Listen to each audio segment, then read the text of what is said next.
No Dragons for Tea, Fire Safety for Kids and Dragons by Jean Penswall.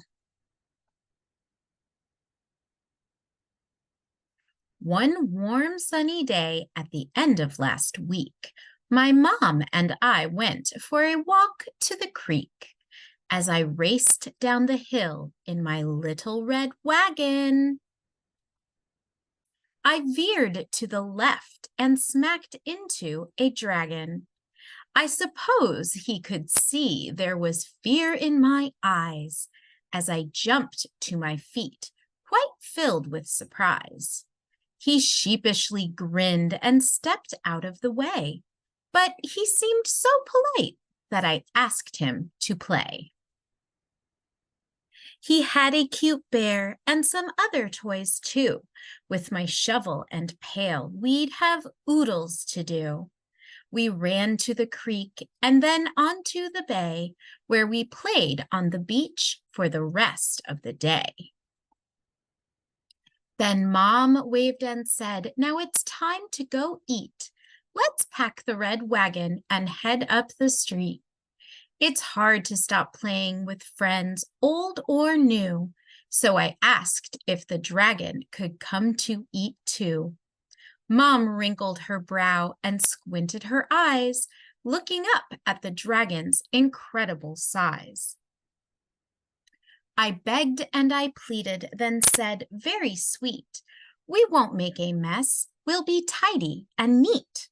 So at last she said, "Yes, just this once I'll agree. You may have the dragon come over for tea." We had carrots and apples, thick slices of ham, with fresh homemade biscuits and strawberry jam, cold glasses of milk, and a great big dill pickle. But the pepper we sprinkled sure made my nose tickle. Then the dragon's nose twitched and he started to wheeze. His eyes misted up and he blew a great sneeze. Ah, ah, choo! Well, we all know what happens when dragons achoo. Flames shot from his mouth and from both nostrils too. Our tablecloth sparked, then burst into flame, and the curtains that hung right beside did the same. The smoke alarm rang with a loud, piercing sound. It meant get out fast, so I dropped to the ground. The room filled with smoke as I crawled on the floor and started to make my way to the front door.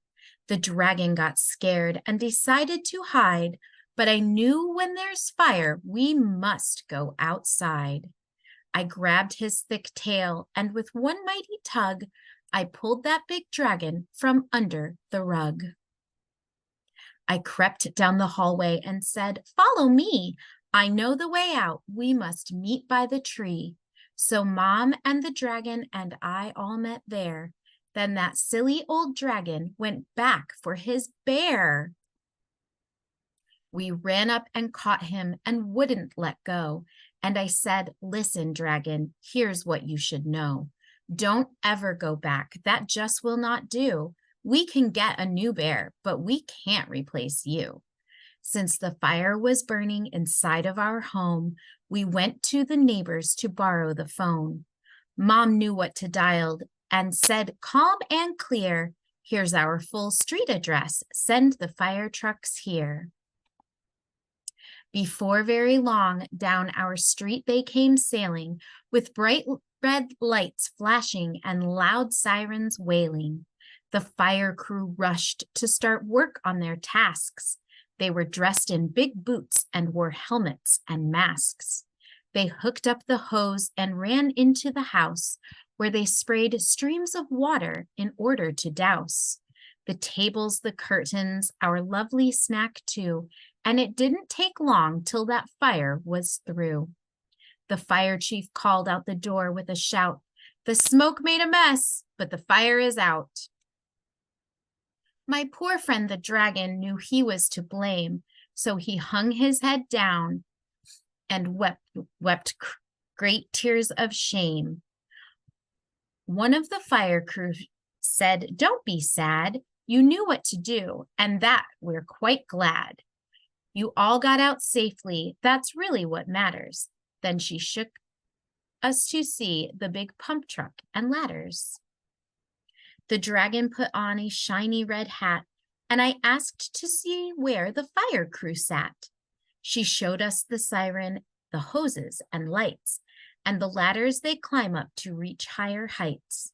The rest of the fire crew checked all the rooms, while a fan in the door blew out gray smoke and fumes. Then the dragon and we sat down for a while.